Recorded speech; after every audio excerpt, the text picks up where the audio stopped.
नमस्कार, मैं शारदा पांडे आसान ज़िंदगी के इस एपिसोड में आपका स्वागत करती हूँ।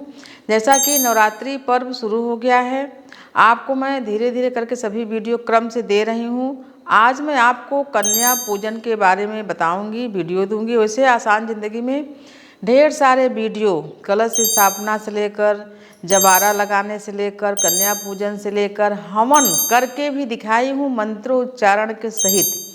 आप पिछले वीडियो को सर्च करके देखें, आपको बहुत ज्ञान मिलेगा। सबसे पहले ये सब बताने से पहले आपको बताना चाहूँगा कि आप हमारे चैनल आसान ज़िंदगी को सब्सक्राइब कर लें। मैं कहती ज़रूर हूँ पर आप करते नहीं हो। सब्सक्राइब कर लेंगे आप, तुम्हारे कुछ तो सब्सक्राइबर भी बढ़ जाएंगे और कुछ तो आपको तुरंत वीडियो मिल जाएंगे। वीडियो पढ़ते हैं, बहुत सारे लोग बोलते हैं वीडियो नहीं मिलता, तो सब्सक्राइब कर लेंगे तो आपको नोटिफिकेशन आ जाएगा कि वीडियो पड़ा है तो आप देख सकते हैं। अब मैं बताऊंगी कन्या पूजन के बारे में, क्योंकि नवरात्र का जो पूजा होता है ये कई चीज़ों को लेकर मिल के नवरात्र पूजन शुरू होता है और समापन होता है और इसका शुभ फल मिलता है। जैसे कलश स्थापना करना, जौ वाटिका लगाना, जौ बोना, कन्या पूजन, हवन, महाअष्टमी पूजन, जागरण, ये सब चीज़ें मिला के देवी दुर्गा का 9 रूपों का पूजा किया जाता है। कन्या पूजन बहुत सारे हमारे व्यूवर पूछते हैं कि कन्या पूजन कब करें। तो जो महाअष्टमी पर्व होता है उसमें आप समापन के सभी चीज़ कर सकते हो। वैसे बोलते हैं कि उस दिन बहुत सारी जगह कन्याएं जाती हैं, कन्याएं नहीं मिलती हैं, तो डे 1 से यानी पहले दिन से, स्थापना के दिन से लेकर 9वीं तिथि तक जब भी आपको कन्या मिले कन्या पूजन करने पर बुधवार के दिन, नवरात्रि के जब नवरात्रि में बुधवार पड़े, इस बार 2 अप्रैल 2025 दिन बुधवार को आप कन्या पूजन कर सकते हैं। कन्या बुध जो मतलब दर्शाता है वो बहन, बेटी, बुआ, यानी कन्याओं को भी, देवियों को भी। देवी दुर्गा का पूजा भी बुधवार को, भगवान श्री गणेश जी का बुधवार को बहुत फलित होता है। बुधवार को यानी कि मंगलवार को ही कन्याओं को न्योता दे दें। बुधवार के दिन कन्याओं को भोजन कराएं। कन्याओं को बुला के, यानी जैसे कि अष्टमी के दिन बहुत सारा काम होता है, महापूजन, श्रृंगार चढ़ाना, भोग चढ़ाना, तो कन्या पूजन आप पहले भी कर सकते हैं। बुधवार के दिन कन्याओं को बुलाएं, उनका पहले पाँव धोएं, फिर उनको रंग लगाएं, दिशा का ध्यान रखें कि दक्षिण तरफ मुंह न हो, उत्तर पूर्व में मुंह करके कन्याओं को आसन पर बैठा के उनका पाँव रंगे। पीछे से थोड़ी सी एड़ी को छोड़ देना चाहिए। जब कन्याओं का विवाह हो जाता है तब उस एड़ी को भरते हैं, थोड़ा सा छोड़ देते हैं कन्याओं का पाँव रंगना चाहिए। उसके बाद कन्याओं का श्रृंगार करके एक दूसरे आसन पर या उसी आसन को खाना जहाँ खिलाएंगे वहाँ बिछा लें। हरी रंग की कांच की चूड़ियाँ पहनाने से आपके घर में जो, जैसे कि जिसकी बुद्धि प्रखर हो जाना, बोलते हैं बुद्धि तेज हो जाना, कांच की चूड़ियाँ पहनाएं। हरे रंग की चुनरी, वैसे लाल रंग की चुनरी माता को चढ़ती, लेकिन बुधवार के दिन हरे रंग की चुनरी कन्याओं को ओढ़ा दें। ओढ़ाने के बाद भोजन कराएं, उनका पूजन करें, तिलक करें। जैसे बोली कांच की हरे रंग की चूड़ी और चुनरी, ये 2 हरे रंग की होनी चाहिए बुधवार के दिन। बुधवार के दिन कन्या पूजन जो करता है उसको, उसके घर वालों को, उन विशेषकर जो पढ़ने लिखने वाले बच्चे हैं उनकी बुद्धि बहुत तेज, तीव्र हो जाती है, बहुत तेज होता है। तीक्ष्ण बुद्धि, यानी उनका जो दिमाग होता है बहुत तेज हो जाता है। इसलिए बुधवार का माताएं अपने पुत्रों के लिए व्रत भी करती हैं कि कन्या जो आप पूजन करोगे 2 वर्ष से लेकर 10 वर्ष तक की कन्याओं का पूजन किया जाता है। और आपको बताऊंगी कि किस किस उम्र की कन्याओं को पूजन कराने से किन किन माताओं का आशीर्वाद मिलता है और कितनी कन्याओं को भोजन कराने से कौन कौन सा आशीर्वाद मिलता है, ये भी मैं आपको बताऊंगी कन्या पूजन के दिन। कुछ और विशेष उपाय बता दूं। जब जिस दिन आप कन्या खिलाएं, जैसे मैं बुधवार को बता रही हूँ 2 अप्रैल को, जब भी आप कन्या खिलाएं तो एक विशेष सावधानी रखें। जैसे पहले हमारी दादी लोग बोलती थी कि बेटी का विदाई हो जाए तो उस समय उसके बाद झाड़ू नहीं लगाना चाहिए, उनके साथ लक्ष्मी चली जाती हैं। उसी प्रकार से कई लोक मान्यताएं हैं, कई ऐसी बातें हैं, कई ऐसी विधियां हैं जो कि लोगों को निभानी चाहिए। कन्या पूजन के बाद, कन्या की विदाई के बाद क्या क्या नहीं करना चाहिए ये भी बता दे रही हूँ, कई वीडियो में बताई हूँ। कन्या खिला लिए, कन्या पूजन किए, कन्याओं को मतलब जैसे बहुत सारे लोग घबरा जाते हैं, कन्याओं को बुलाऊंगी तो क्या खिलाऊंगी। जरूरी नहीं कि आप चूल्हा जला कर कुछ बना के खिलाएं, बना पकवान मंगा कर भी कन्याओं को खिला के आशीर्वाद प्राप्त कर सकते हैं। जैसे दूध जलेबी या कोई भी फल मीठा ये भी प्लेट में सजा के कन्याओं को खिला के पेट भरना चाहिए। सात्विक भोजन से कन्याओं को, जरूरी नहीं है आप अष्टमी के दिन विशेष भोग लगाइए माता जी को, चना की सब्जी है, हलवा है, पूड़ी सब बनाइए। कहीं भी आप देवी जहाँ शक्ति पीठ है वहाँ दान कर दीजिए, या मंदिर में ही चढ़ा के छोड़ दीजिए, हो गया। कन्या भोजन कराना है, आप व्यस्त हैं, दूध जलेबी कन्याओं को खिलाइए, मिठाई खिलाइए, फल खिलाइए, जो भी कुछ आपको बन सके खिलाइए, उनको दान दीजिए, उनका पैर छूइए, ये तो भोजन के लिए हो गया। कन्या का जब पाँव छूए या किसी का भी पाँव छूए तो पाँव स्पर्श कहाँ करना चाहिए? पाँव में अंगूठा, जो अंगूठा होता है ये विष्णु स्वरूप माना जाता है।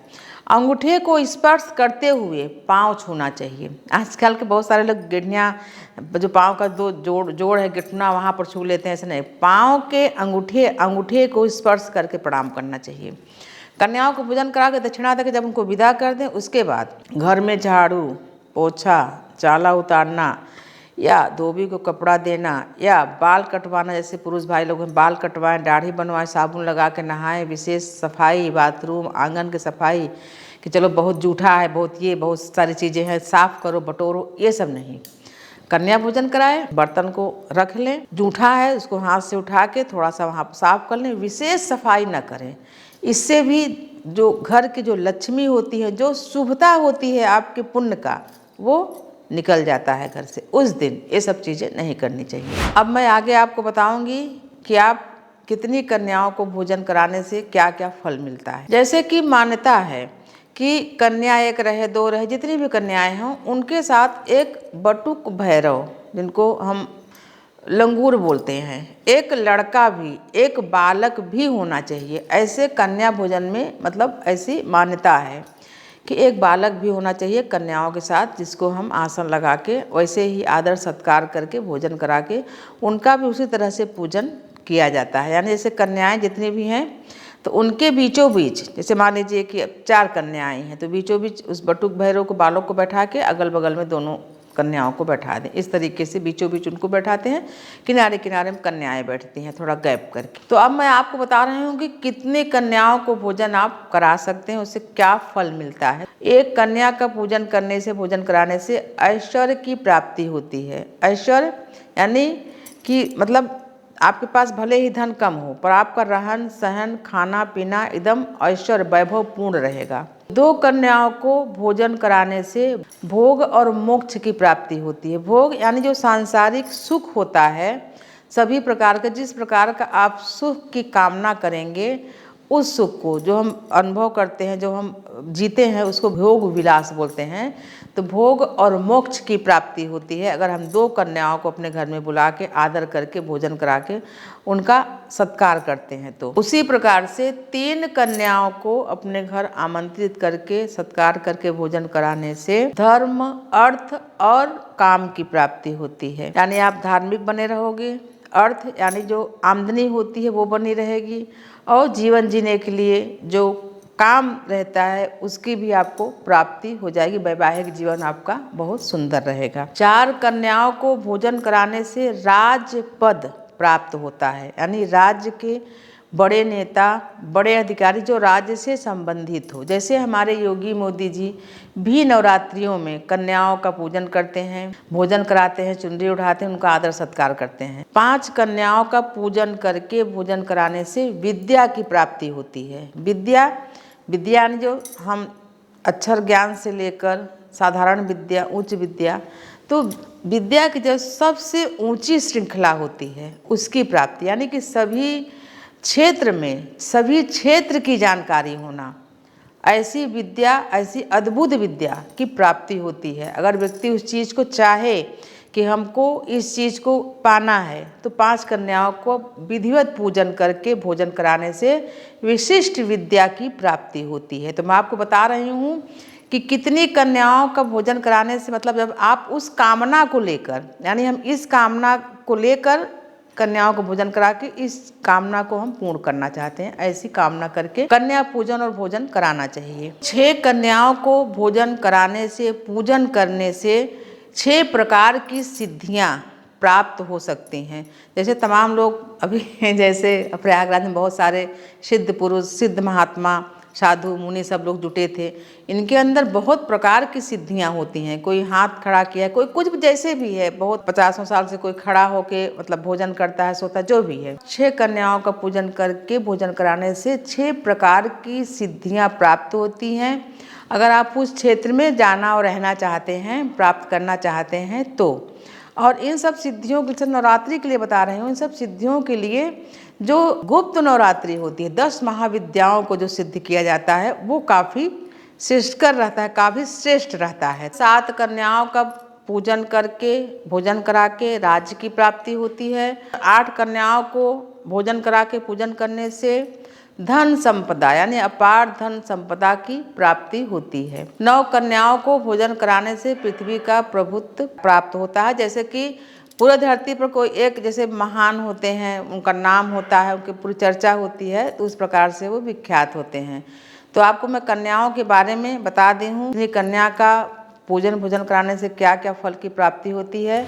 अब मैं आपको बताऊंगी कि कितने वर्ष की कन्याओं में किन माता का रूप देखा जाता है। 2 वर्ष की जो कन्या होती है उसको कुमारी माता के नाम से स्मरण करके उनकी पूजा की जाती है। 3 वर्ष की कन्या को त्रिमूर्ति, 4 वर्ष की कन्या को कल्याणी, 5 वर्ष की कन्या को रोहिणी, 6 वर्ष की कन्या को वैष्णव, 7 वर्ष वाली कन्या को चंडिका, 8 वर्ष वाली कन्या को शाकंभरी और 9 वर्ष वाली कन्या को नव दुर्गा, 10 वर्ष वाली कन्या को देवी सुभद्रा के नाम से पूजन स्मरण किया जाता है। आपको मैं कन्या पूजन का विशेष इस बार उपाय और विशेष आपको जानकारी दी हूँ। आगे के वीडियो में आपको मैं महाअष्टमी का विशेष पूजन, जो कि सुहागिनों के लिए सिद्ध किसी चीज करना चाहते हैं उसके लिए, फिर आपको बताऊंगी विसर्जन और पारण का विशेष मुहूर्त। ये वीडियो बहुत सारे सुंदर सुंदर गीत डले हुए हैं देवी दुर्गा के,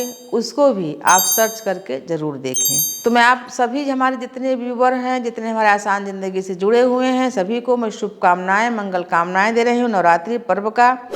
और इस बार जो रामनवमी है, रामनवमी का भी आपको वीडियो दूंगी, पूजन का भी, अभिजीत मुहूर्त का भी।